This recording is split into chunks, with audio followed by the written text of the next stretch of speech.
Kafka Hibino ditangkap oleh markas pusat. Bagaimana bisa? Berikut akan kita bahas cerita Kaiju Hachiko, penangkapan Kaiju nomor 8. Let's check it out. Masih di pertarungan melawan Kaiju nomor 10, Mina Asiro datang ke tempat pertarungan. Dengan tembakan keduanya, Mina kembali menghancurkan lengan Kaiju nomor 10. Pertarungan jarak jauh antara Mina dan nomor 10 dimulai. Hoshina yang hampir mencapai batasannya memaksa untuk bertarung dan mengeluarkan seluruh tenaganya untuk serangan terakhir membantu Mina. Dengan pelepasan 63%, Hoshina menyerang kaki kanan Kaiju nomor 10. Tapi serangan Hoshina tidak membuat Kaiju nomor 10 kehilangan keseimbangan. Sebaliknya, Hoshina yang masih di udara setelah menyerang tak bisa menghindari serangan balik dari nomor 10. Di sini Kikoru datang untuk membantu Hoshina menyerang kaki nomor 10. Tapi sama saja, serangan Kikoru juga tidak berguna.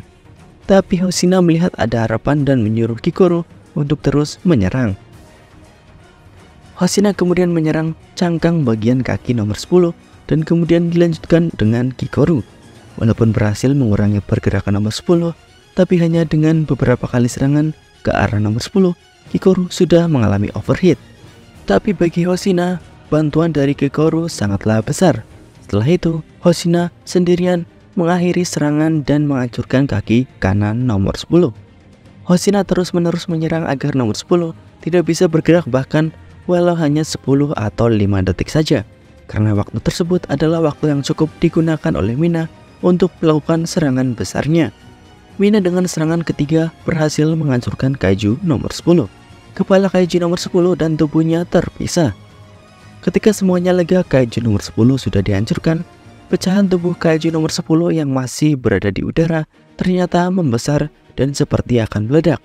Ternyata nomor 10 yang meraung sebelum tubuhnya hancur tertembak Mina adalah tanda untuk meledakkan diri. Kepala nomor 10 yang telah terpisah dari tubuhnya masih bisa berbicara dan tergeletak di dekat Hoshina. Nomor 10 mengatakan jika pertarungan ini seri dan bom akan meledak. Tapi Kafka malah berlari mendekati tubuh nomor 10 yang akan meledak. Hoshina berteriak agar Kafka berhenti karena tidak ada yang bisa dia lakukan. Tapi ketika melihat Kafka berlari dan super cepat hanya dengan pelepasan 1%, sangatlah mustahil. Hoshina sangatlah heran. Kafka yang berlari ke arah ledakan kemudian berubah menjadi Kaiju di depan Mina, Hoshina, dan juga Kikoru. Ketika Kafka berubah dari ruang operator, Konomi sangat kaget karena ada sumber kekuatan lain dengan fortitude mencapai 9,8. Konomi mengatakan kepada seluruh pasukan jika ini adalah Kaiju nomor 8. Kafka kemudian mengerahkan tenaga kakinya untuk melompat sangat tinggi menuju tubuh nomor 10. Kafka memukul tubuh nomor 10 agar menjauh lebih tinggi ke langit, dan di saat bersamaan, tubuh nomor 10 meledak. Walaupun sudah terpukul jauh ke langit, ledakan tetap hampir mengenai para pasukan pertahanan di markas. Apalagi jika tidak ada Kafka, pasti semuanya akan mati. Walaupun begitu, Kafka yang telah terbongkar rahasianya ditangkap oleh pasukan pertahanan. Keesokan harinya di markas pusat, para petinggi pasukan pertahanan ditampilkan berdiskusi akan diapakan Kaiju nomor 8 yang telah ditangkap. Di sini ditampilkan Direktur Pasukan Pertahanan Shinomiya Isao mengatakan jika nomor 8 harus diserahkan kepada pasukan pusat. Di sini, Kafka yang masih ada di markas divisi 3 diantar oleh Mina untuk dipindahkan ke markas pusat. Sebelum masuk ke mobil pengantar, ada para pasukan termasuk anggota seangkatan Kafka. Ketika Kafka hampir masuk ke mobil, Ichikawa dengan keras mengatakan jika Ichikawa percaya Kafka akan kembali. Sesampainya di mobil, Mina mengatakan jika tidak hanya Ichikawa, seluruh anggota pasukan divisi ketiga percaya pada Kafka dan menganggap Kafka adalah anggota pasukan divisi ketiga. Jadi, Mina akan mencoba berbagai cara untuk melindungi Kafka. Setelah Kafka sampai di markas pusat, Mina yang kembali ke markas divisi ketiga mengumpulkan para anggota baru. Mina mengatakan jika para anggota baru akan dipindahkan untuk berlatih menjadi lebih kuat, apalagi markas divisi ketiga bisa dibilang hancur sebagian. Awalnya tidak ada yang mau dipindahkan kecuali Ichikawa. Ichikawa mau dipindahkan dan ingin menjadi lebih kuat.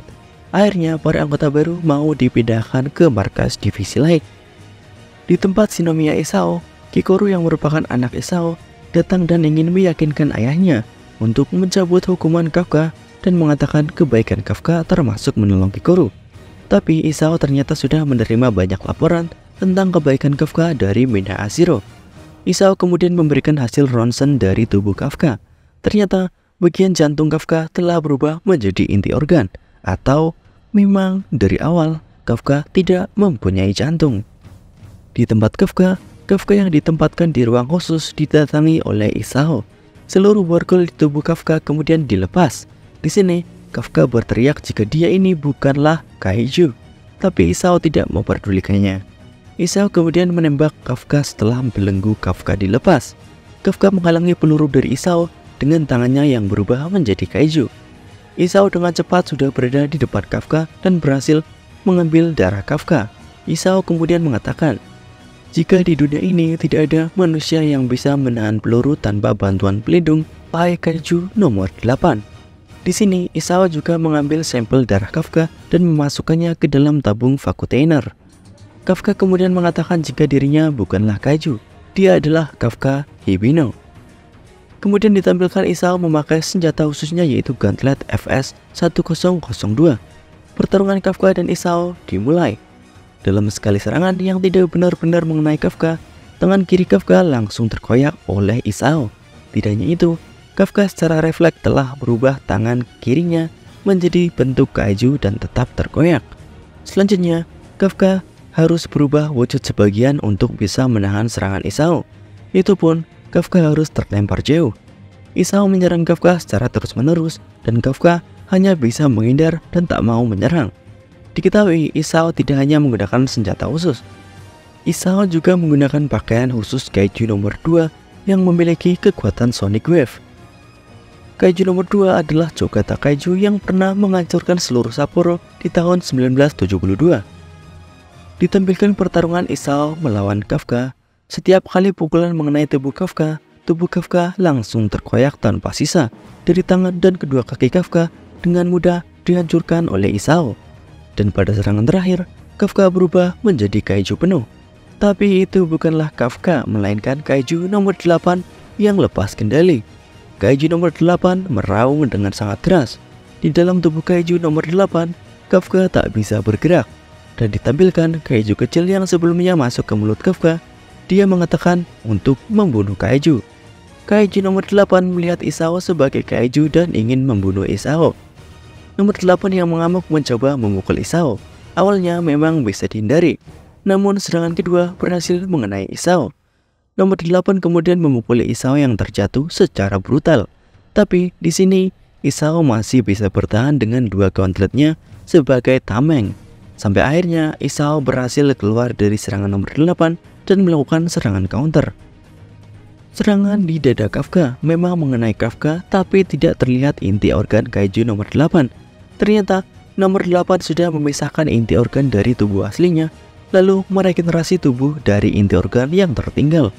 Dari sini, keduanya melakukan adu pukulan tanpa henti, sampai akhirnya kekuatan nomor 8 mampu melampaui Isao. Isao berhasil ditangkap dan terbanting ke dinding oleh nomor 8. Nomor 8 kemudian memukuli Isao yang tak berkutik, sampai akhirnya nomor 8 melakukan serangan terakhir untuk membunuh Isao.